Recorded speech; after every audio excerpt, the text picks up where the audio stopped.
Deaf, dumb and blind, they will not return to the path. I said, you see it, you utter it, you hear it, and you still don't catch it. He said, what are you talking about? You know, it's fun, wallah, it's fun. To do Allah's work is fun. It's a pleasant thing. You just do a little bit of homework, this little book here. This little book here. The Muslim at prayer. I don't know whether it's available here in Dubai. Print it. I said, print it. The Muslim at prayer. It gives you all this. This is little dynamite. All what I'm telling you, the quotations are here. This book won't teach you how to make salat. No, no, you have other books for that. This only teaches you everything that the Muslim does is in his book. Taking off the shoes. What the Quran says, what the Bible says. The azan, what the Quran says, what the Bible says. Prayer. In the house of God, no idols, no images. What the Quran says, what the Bible says. Sujood, what the Quran says, what the Bible says. Wudu, what the Quran says, what the Bible. Every aspect of Muslim prayer is to be found in his book. He is not aware of it. And we, as bad as we are saying we're trying to follow in the footsteps of the prophets. But we are sitting on this knowledge. We are sitting on it. We don't share it. You see, the glory is in sharing. You know what you're doing to them? When you explain to them, when you are explaining to them these things, you know what is happening to them? When you see they come along, salat time sometimes, salat times, and they sit at the back and they watch. And when we go into the sujood, you don't know what is going through their heart and mind. But there's nothing there, man. There's nothing there. And this man has bowed down to the ground. The impact that has upon the unbeliever. Impact. You don't know. But you want to keep him out. You don't want him to see. They are thinking that you're worshipping the idol of Muhammad inside the masjid. You know that? When they come inside, they look at the masjid, our masjid like yours, maybe a little more fancy than this masjid. See, a little more fancy. With the word Allah, Muhammad, and some nice, let's say, terrazzo, what you call that, nice beautiful stones. Yes. So they ask, where are your gods? Your gods. Yes. So we said, look, we have no idols and images here. They said, do you only take them out on Fridays? You know, for giving fresh air to your gods? Maybe you keep them away somewhere. I said, no, not even on Fridays. Because they see that our Muslims, we close our shops on Fridays between 12 and 1. So he said, maybe you take them out for fresh air, your gods, give them fresh air. I said, no, not even on Fridays. And they can't believe. They can't believe. And they're looking at me, he said, this guy is a Hindi Indian. See? And now he's saying he hasn't got it. Something fishy. 2 university students, they came along. Same question. Always the same type of questions. Where are your gods? So when it was finished, he said, what have you got on the top? We have a second floor. So he says, no, it's a hall like this. And on Fridays, the overflow of the congregation also goes to the top. So he said, can we have a look? I said, of course you can have a look. So all right, I took them to the top. They look around.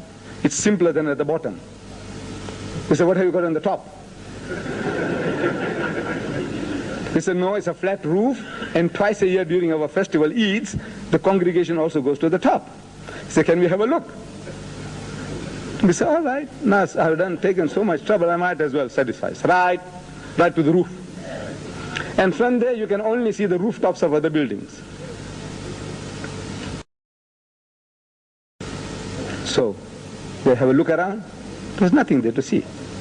So they start walking down the steps, and one fellow tells the other, he says, you know, it's true, they have no idols here. They were searching them out. Maybe, he says, you don't want to show them, you hid them away somewhere. They can't believe. Because we didn't educate them. We didn't tell them anything. The fault is ours, it's not theirs. One English lady, during her world tour, she comes to the masjid with a group. And when the explanation is given about Islam, she said, I expected to find a funny oriental museum a la carte. But instead, I found the truth. What she meant was, I would have found in the mosque, she thought, a monkey god for Monday, elephant god for Tuesday, snake god for Wednesday, all the gods lined up. That's what she expected. But instead she says, I found the truth. Another lady, during the school holiday, she comes with the 2 daughters. The ruling race, the Afrikaner, the ruling people. Supposed to be educated people, enlightened people. Yes, they come. They come to the mosque. And having a look around, she's disappointed. She's looking for something, it's not there. So she's asking, where are the cows? Cows, gai kahan hai, gai, dono ki. Bakara, bakara.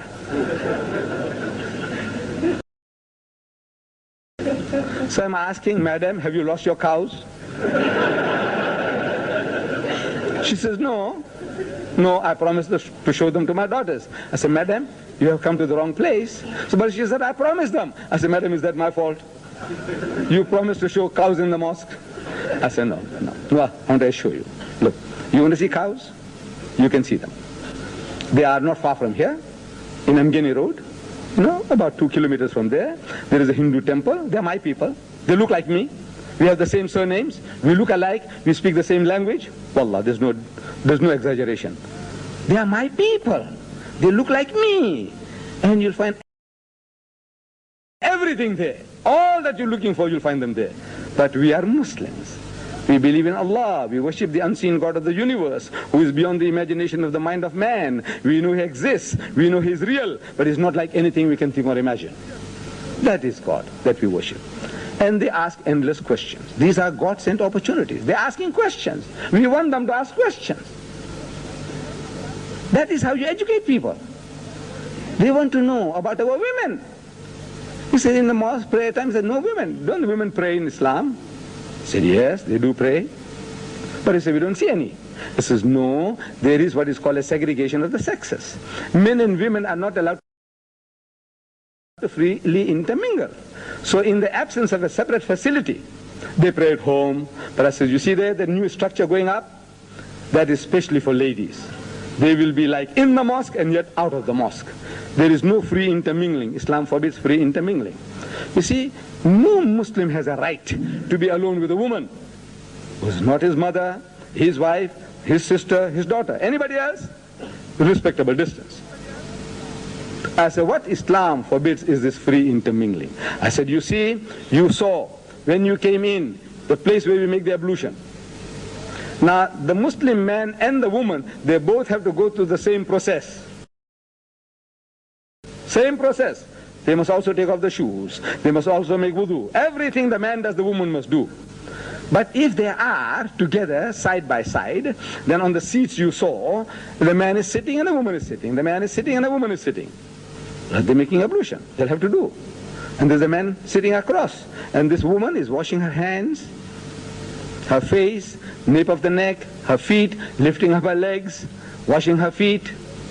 And she may be wearing what they call a hot pant, and there's a man sitting across. I says, you know, madam, you won't feel comfortable. Suppose you were that Muslim lady, you won't feel comfortable. And he agrees. And there's a man sitting on your right hand side, there's a man sitting on your left hand side. You won't feel comfortable. She agrees. They agree. I said, you see then, we are standing in a queue.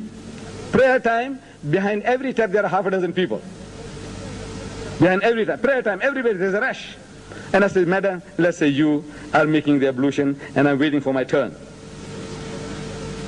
I said, you know, while you're making that ablution, washing your hands, your feet, throwing your tresses around, making the masah, I said, you know, I won't be thinking of God. I'll be thinking of what lovely hands you got, what lovely arms. Look at the tresses, beautiful tresses. This is man, any man, unless he is a hypocrite or there's something else wrong with him.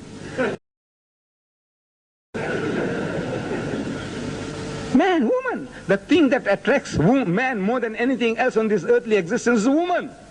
And Allah tells you so. He says, زُيِّنَ لِلنَّاسِ حُبُّ الشَّهْوَاتِ مِنَ النِّسَاءِ. Fear in the sight of men is the things, the things they covet. And number one, مِنَ النِّسَاءِ وَالْبَنِينَ وَالْقَنَاطِيرِ الْمُقَنْطَرَةِ مِنَ الذَّهَبِ وَالْفِضَّةِ. First one,